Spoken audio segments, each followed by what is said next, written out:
According to historians, almost everything we know about our history comes from what little survived it. Like bones, fossils, writings, pieces of a past none of us were there to witness. We know dinosaurs ruled Earth for more than 160 million years before they vanished around 66 million years ago, while modern humans arrived millions of years later. At least, that's what the evidence tells us. But sometimes archaeologists find something that seems completely out of place. Something so strange that even experts struggle to agree on what it means. And trust us, there are plenty of them. Today, we'll be looking at the top 15 unexplained ancient discoveries. So, are you ready? Well, let's get started. Number 15. The civtherum of Kish. They say sometimes even a nail can rewrite history. In this case, it was a small object from ancient Kish carrying the figure of an animal that started an unexpectedly large argument. The creature has long been claimed to resemble civtherum, an enormous prehistoric relative of the giraffe with heavy ossicones rising from its head. If that identification were correct, things would become interesting. Because the artwork belongs to a civilization separated from the animal by an enormous stretch of time, or so the traditional story goes. There is one important catch. Civtherum did not necessarily disappear a million years before humans, as older popular accounts sometimes claim. Fossil evidence places members of the genus much later, into the Pleistocene. Whether any survived anywhere near the age of Kish is another matter entirely. Some enthusiasts point toward ancient images from Africa and Asia that appear similar, while archaeologists caution that stylized animals are easy to misidentify. The artist left us a recognizable creature, but no label.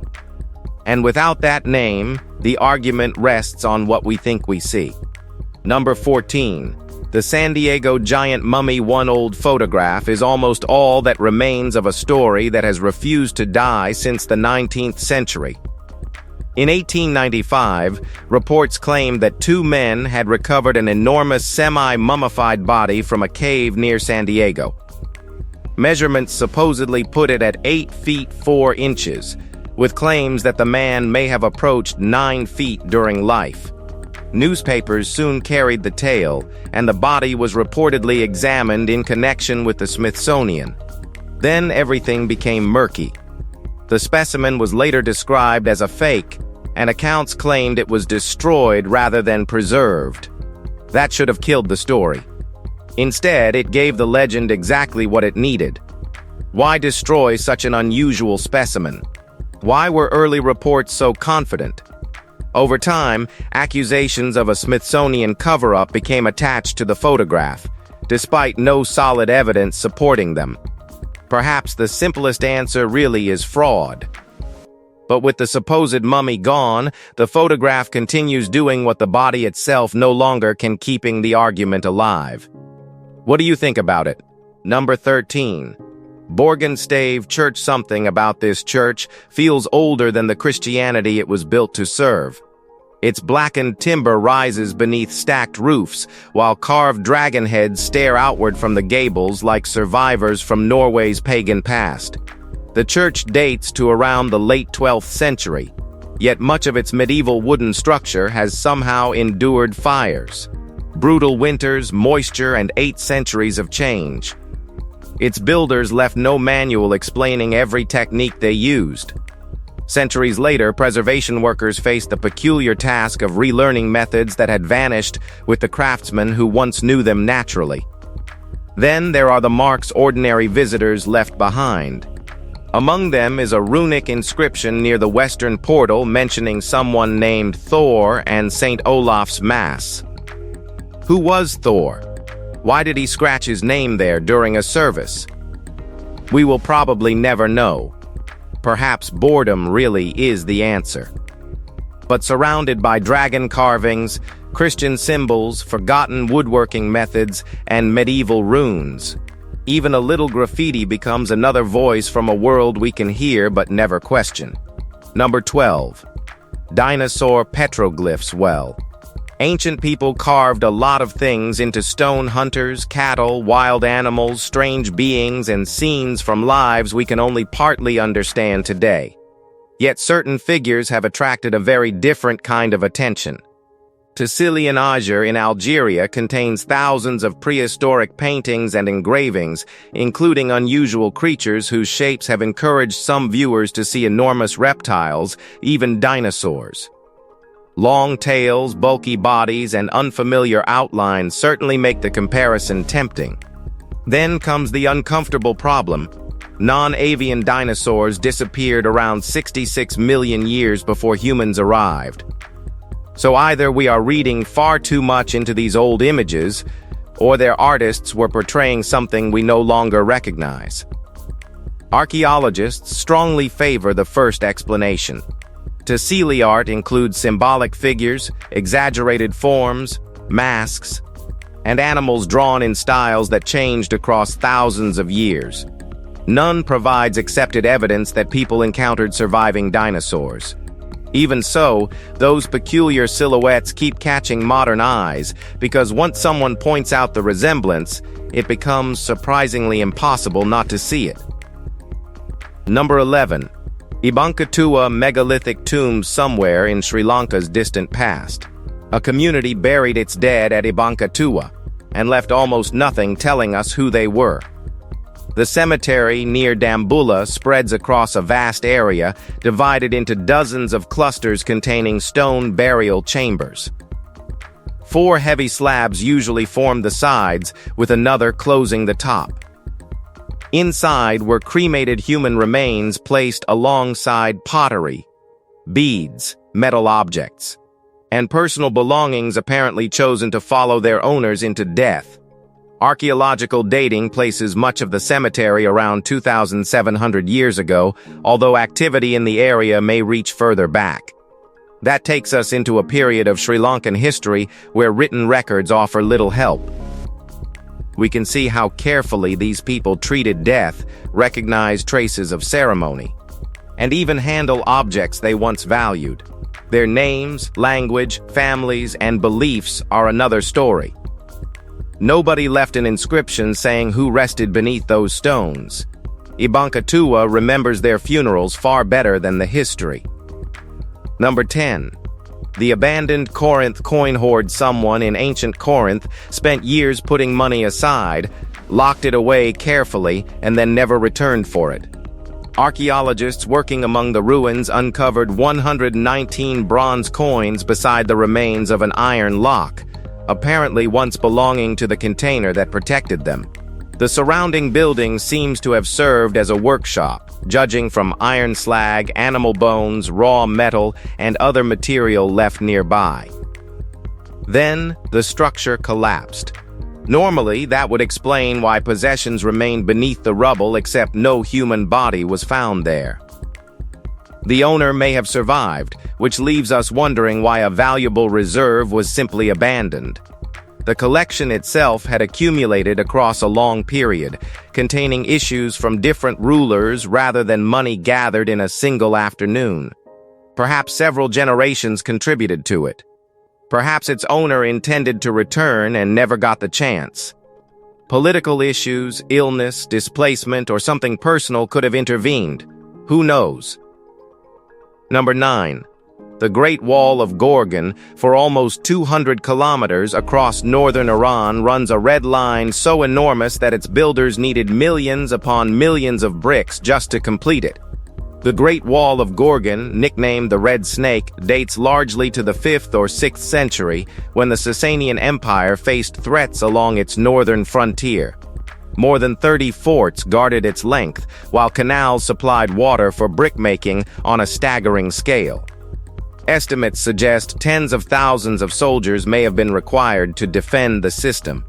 Yet such an enormous military project barely survives in written history. We still cannot say with complete certainty which ruler ordered it, how long construction took, or why such a heavily defended frontier was eventually abandoned. Older legends made the wall stranger still. Some traditions connected great barriers in this region with Alexander the Great. while others have drawn comparisons with the Quranic account of Dhul Qarnayn and the barrier against Gog and Magog. Archaeology points towards Sasanian engineering. The stories surrounding the Red Snake, however, have proved much harder to bury. Number 8. The sealed abyss. Not every discovery is made with planning, and according to one disturbing story from Borneo, this one ended with concrete. The tale places a Malaysian geological team inside Gunung Mulu's enormous cave network in 1991, where an unexpected shaft supposedly dropped hundreds of meters beneath the limestone. What allegedly came from its upper reaches is where the account becomes far stranger. Biological remains described as impossible to match with known local animals. Then, rather than continuing downward, authorities supposedly sealed the opening the following year. It makes a chilling story, especially because Gunung Mulu is very real, enormous, and still capable of surprising researchers. But there is a problem we cannot ignore. No reliable geological survey record, scientific paper, heritage report, or documented biological analysis has surfaced to confirm the 1991 incident as described. Even the supposed concrete closure remains poorly sourced. So perhaps the real mystery here is not what waits beneath Mulu. It is how a story this detailed appeared without leaving the scientific paper trail. Number 7. Clerksdorp spheres. So, are these spheres made by nature? Or are we looking at something that should never have appeared inside such ancient stone? Clerksdorp spheres come from deposits in South Africa dating back roughly 3 billion years, long before complex life existed on Earth. Their appearance is responsible for nearly everything that followed. Certain examples are remarkably rounded, while others carry parallel grooves around their surfaces, giving them an almost manufactured look. Stories eventually grew that they were perfectly balanced metal objects, perhaps evidence of an unknown intelligence existing impossibly early in our planet's history. The real specimens are less perfect than those legends suggest. They vary considerably in shape and composition, and geologists generally identify them as natural concretions formed as minerals accumulated within ancient sediment. Even those famous grooves can develop through the surrounding rock's layered structure rather than through tools. Science, therefore, has a sensible explanation. But we can understand why photos keep reviving the argument. Number 6. The shame flute. Bad music can test anyone's patience. But medieval Europe apparently had harsher ideas about dealing with the person responsible. One notorious device, now called the shame flute, resembled an oversized iron instrument that fastened around the victim's neck. Their fingers could be locked beneath metal clamps, leaving them trapped in a humiliating imitation of playing.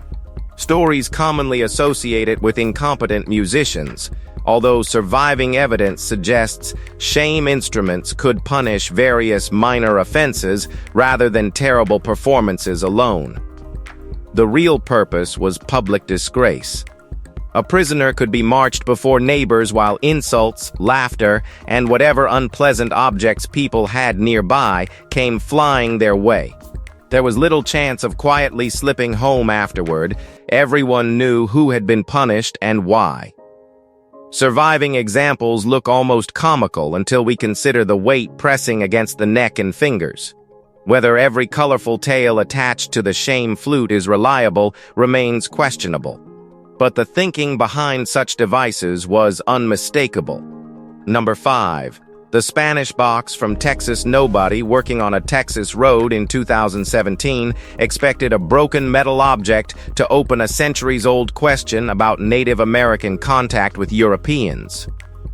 The piece surfaced near the Neches River in Van Zant County, an area connected with the Caddo people. Its European character immediately complicated matters. A Spanish royal coat of arms appeared on its surface. Archaeologists have described the object as a small metal box, possibly used for valuables, but how it entered Caddo hands is far less certain. Trade offers one explanation.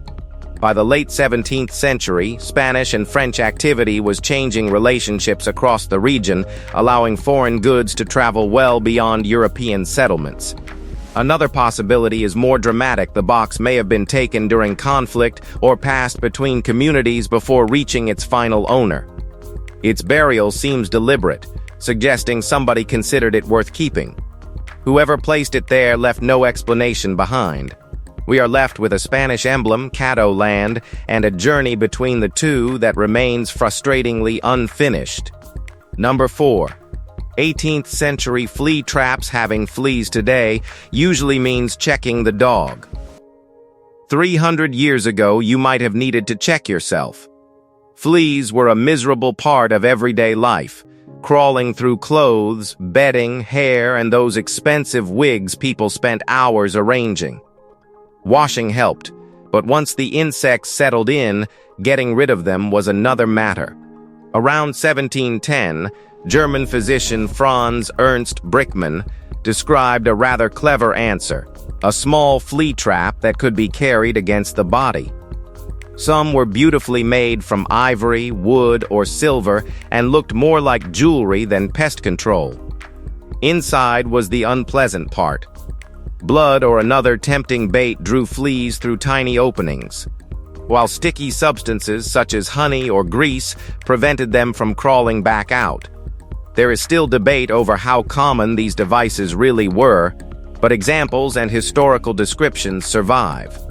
And we have to admit, there is something wonderfully ridiculous about it: perfect clothes, carefully styled hair, expensive accessories, and somewhere underneath all that elegance, a little container full of trapped fleas.